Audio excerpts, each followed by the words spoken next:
আদর্শ মায়ের কাছ থেকে একটা আদর্শ মেয়ে তৈরি হতে পারে।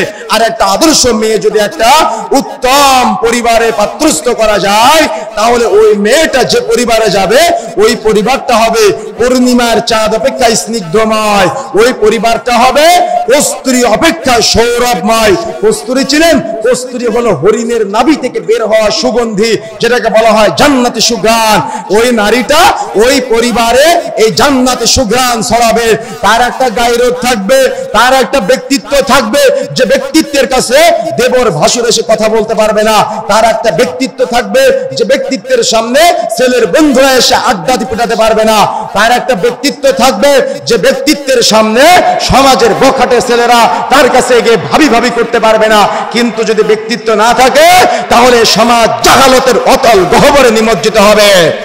সুতরাং যে কথা বলতে চাই, মনে রাখার চেষ্টা করতে হবে আমাদের এ সমাজ পরিবর্তনের জন্য, উত্তম পরিবার গঠনের জন্য আপনাকে এমন একটা স্ত্রী বাছাই করতে হবে যে স্ত্রী আপনার পরিবারে কস্তুরী অপেক্ষা সৌরভময় হবে, যে স্ত্রী আপনার পরিবারে পূর্ণিমার চাঁদ অপেক্ষা স্নিগ্ধময় হবে।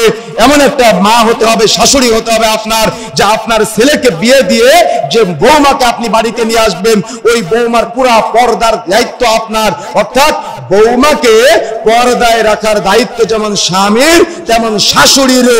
কিন্তু শাশুড়ি যদি বলে ছেলে বাড়িতে আসার পরে যে তোর বউ আমার মেয়ের জামাইকে ভাত বেড়ে খাওয়ায়নি, এ কথা বলার পরে আপনি আবার বউকে পিটালেন, কি আছে কিনা? কথা বলতে হবে, আছে কিনা? তো আপনি বিয়ে করেছেন কেন? আপনার স্ত্রী আপনার বোন জামাইয়ের ভাত বেড়ে খাওয়াবে তাই? আমার কথা বুঝেন না মনে হয়, আমার কথা বুঝতে পেরেছেন? আপনি বিয়ে করেছেন কেন? আপনার স্ত্রী আপনার বোন জামাইয়ের সাথে খোশ গল্প করবে তাই? আপনি বিয়ে করেছেন কেন?